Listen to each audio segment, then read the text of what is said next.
Hello everyone, I'm Steve. Mark's around. Say hi, Mark. And this is SmokeySteveAndMarc. Welcome back, and happy Friday. Loving the weekend. Loving the weekend. Today was my short day at work. I still went in because I just moved offices from one building to another on the complex, and it was a lot of horse shit. It's always a lot of stuff to do. So I went in today and just chucked stuff I didn't need, and came home. Mark was off today, so we just chilled out. It was a beautiful day. So I hope everyone's well and safe. Look after yourselves and after each other. Almost towards topic today. I wanted to do another mental health kind of real talk check-in kind of thing. My mental health concerns are things that come out on the videos a lot. I talk about them. And they're a free topic for, of course, y'all to talk about too. I wouldn't bring up anything that I didn't want to have to defend or explain. So, there's always that opening for it. But in the last 6 months or so, I've been having a lot of problems with myself in the morning and then myself at night. I have this idea lately that there's like morning Steve and nighttime Steve. It's joking. It's not two people. But morning Steve will make decisions to get evening Steve fired, divorced, all of it. Almost every morning I've been feeling like roll over, look at the phone and be like, look, I'm going to work from home, or I don't feel good. And by the time I'm texting them, it's not a lie anymore. I don't feel good. So what have you. So I've been dealing with a little bit of that. Symptom-wise, today was not a great day for talking out loud to myself. Now, all symptoms are usually just regular human behavior on a spectrum. So a lot of people walk through the grocery store and talk to themselves as they're looking, or they're running around their house making lists and doing this and that. When I do it, it's not that I'm talking to anybody. It's like my own internal monologue, or I'm replaying in my head a conversation where I thought I should have said this instead, and so I'm giving that out. This could happen with conversations that last 20 years ago. It's interesting what keeps root in your head and can kind of take you off your square a little bit. So I was having trouble in the mornings. I work 9 to 5, so I was having challenges. It wasn't I was doing it. It's not that I was late. It's that it was killing me. It was all the labor of, we have to be in 3 hours early just to get there on time. We all work. There's a ton of people there. I'm not the only person who gets up to work. Everybody does. So why is it that I can't get past simple stuff? What the hell's holding me back? What's going on? So, some of the symptoms are that I mentioned. There's some other feelings that kind of go with it. I've been thinking about big life choices, not my marriage. And is this the last apartment I'm ever going to live in? Is this the last job I'll ever have? Is this the last car I'll ever have? And I know there's a whole life ahead. As long as I don't, drink or off myself, I should be fine. But if I don't do something to treat with what's going on, it could get worse. And then it interferes with everything. Food, work, life, YouTube. YouTube has become something that we work on that, on my end, not Mark's, some days are better than others, and I'd love to keep the schedule we have, but it gets hard to keep a schedule because strong feelings and thoughts and emotions are just hitting frequently, and they're not consistent aside for aside for the ones in the morning. I do have my emotional support animal with me. I'm just going to give you guys a quick look. That is Oscar. Say hi, Oscar. That was Mark, but that's Oscar. A good measure of support. He is a good measure of support, which is okay. So I told you what the problems are. I still live with anxiety, but that's anxiety. That's a lot of people that can do that. Occasionally my depression would get kind of low. I'd swing high, swing low, like not shaving for a few days. Sometimes it's to do a cool facial hair thing, but I always ruin it. So then I just end up permanently having like a 9 o'clock shadow. So some of that goes away, cutting my hair. I've cut my hair down. Because my temptation when I was a kid, I used to pull it. Right where the bald spot is, did it to myself. I used to sit and pull and twist my hair. I would pull the front till I had split ends on little pieces. My hair was this long. But that was when my hairline was down here. You understand? This mold is the guide mark. I can see how long life is going on for how bald it was. Because when I was in college, it was like there. It was much further down. And at this point, usually it doesn't give, I don't really care, but little insecurities that I can usually empower myself through, it's just been harder to do. So, So that's what's wrong. So what's the plan? Well, I still and go to my medication management. So I go to a psychiatrist and I get my meds and everything managed there. They take my pulse and blood pressure, but it's a doctor's office. Mostly I go in there, tell them how I'm doing, feeling, mood, lifestyle, that stuff, and then we talk about the meds I'm taking. And the last couple years, we had a goal on the channel, and it was one of the happily was able to succeed with it goals is that I got off 2 or 3 of my medications. I take about 9. I have bipolar disorder. I was diagnosed with bipolar 1. History with eating disorder stuff, self-injury, all the good ones. I got it all. Got it all. So I've had treatment to deal with a lot of those because I've dealt with those issues a while. But the plan on the med end is to keep in touch with the shrink, either by phone or by email. She's very good with email. I mean, she sincerely doesn't act bothered if you email her a couple days in a row or something. So I have that. My doctor's office can work with samples if, for God forbid, whatever reason I couldn't afford my medication. I usually use my flexible spending plan to pay for that stuff all year. And I fortunately have insurance, so I can pay more than $1 for it, and I can afford to pay more than $1 for it, you know? So literally peace of mind, literally these things that I buy.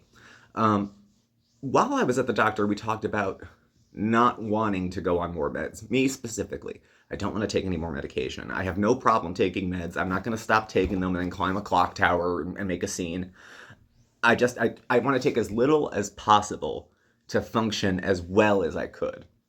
I could certainly take more medication to get down nerves, and I talk fast and hard time sleeping sometimes, but then part of that is me. It goes with it. You know, it's not, this is my illness, this is me. But part of that is just the dither that is talking to Steve and how that works out.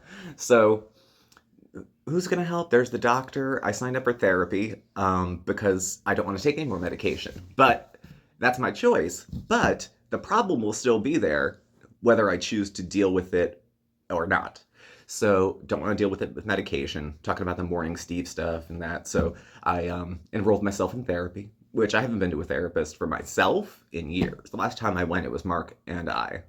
And that was 2016, maybe. We were together maybe a year or two, and then we were in therapy, which was totally worth it and definitely helps if you're both interested, or I guess more than 2 of you, it's a different world now, are interested in having a quality, loving, honest relationship in that sort of way. It felt like an opportunity to I've seen couples really insult each other when I've been in individuals therapy and stuff. So that's in place. So I'm going back to treatment. The guy is a guy. I'm actually seeing a male therapist who, not for nothing, but I've always had a female therapist. I don't think it'll cause any issues. I'm sure he's just fine at his job. And I should be doing the most of the talking and the work in therapy anyway. That's the other part of what's the plan.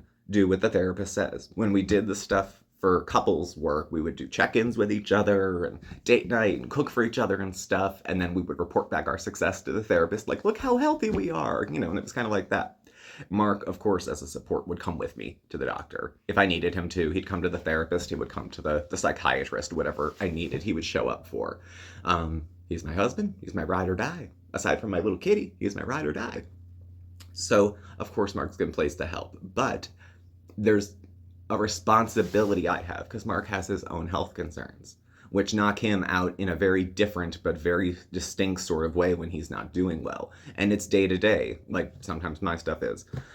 So consistently, I lift heavy things and he does the thinking for us. When we're not exactly on our square, you know, sometimes we can't take care of ourselves 100%, but we are pretty good at taking care of each other. So as long as I'm looking out for him and he's got me, then, you know, should be okay.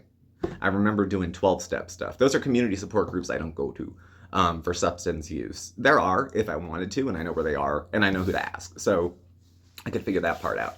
They talk about in 12-step literature, in the 3rd step prayer, relieve me of the bondage of self. So when I hear bondage of self, I mean, it's all about me. I can't think about how anyone else is doing. Aren't they concerned about how I'm doing? Why aren't they asking? They never really cared. They're such an asshole. They've been like this since I started here. It goes on and on and on and on. And I'll spend an hour and a half at my desk in the morning. Just so. So the plan is treatment, lifestyle changes that I've been incorporating. Went for a couple walks last week, about 45 minutes each, just to get in the swing of doing it. To get out of the, I can't get uphill because my legs are cramping, because I've been out of activity for so long that my body hurts. But it's okay. I got new sneakers from my parents, and I'll be very comfortable in my footwear, trotting down the street, up and down the hills, assuming I don't die. And we'll just work our way thin, I guess. So help with meds, help with therapy, help from Mark, help from the emotional support animals, who, God bless them, they didn't sign up for this. But since they don't seem to mind and they don't hate me, we'll go with that. Bandit and I are still not terribly close, but he's my first. He's the one that made me a cat dad first. He's the first baby. Mind you, he's pretty much Mark's lap cat at this point, his 20-pound lap cat.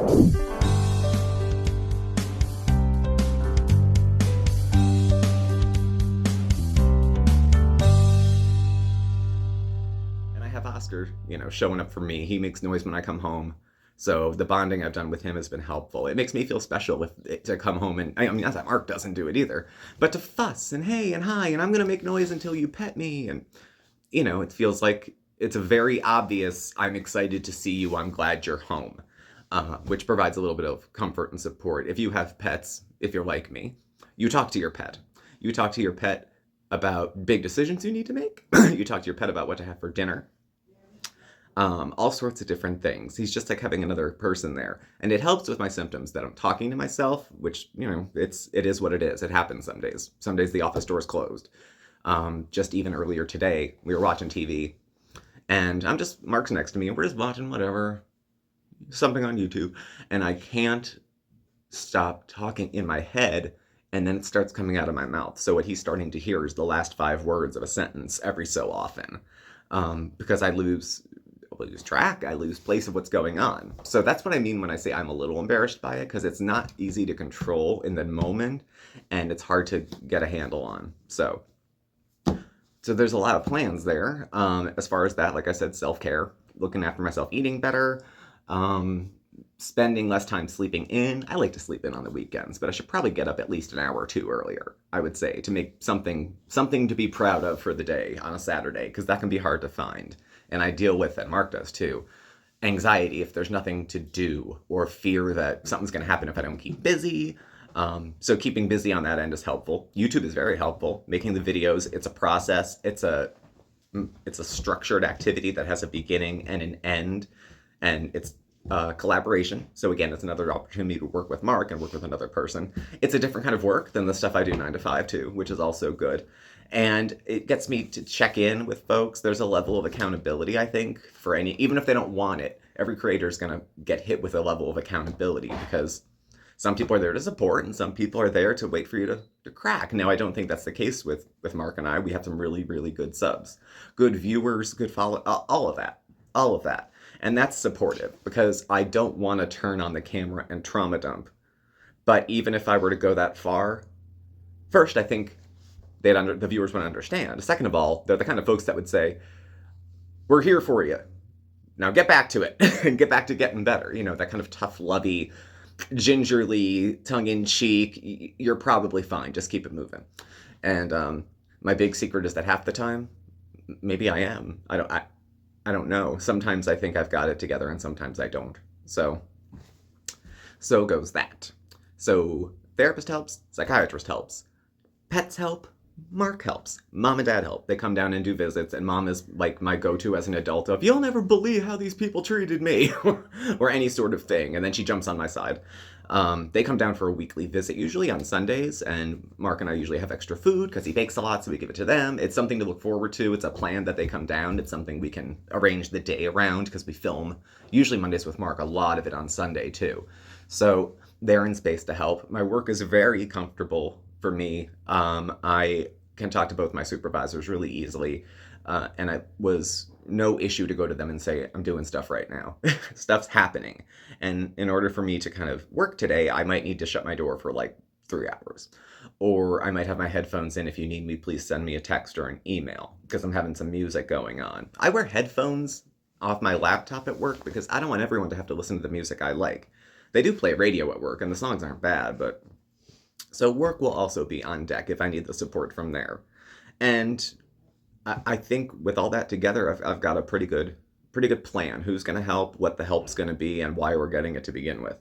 So that's the check-in I wanted to do. I will encourage Mark to do a similar one with his physical and mental health, because I understand you guys ask because you care. It's sincere. You're not looking for, I don't know, holes in the stories we're telling, or are we actually in Scranton or are we in Kuwait? You know, it's a little less like that. So for tonight, after having a chat with y'all, there's no theme to this. It's no Hat Fridays. I don't know. And I'll check in with you guys going forward as stuff's going on. Happy to report things are in a good place. It's easier with all the help I have to do it. If I was trying to just rely on myself, it wouldn't go very well.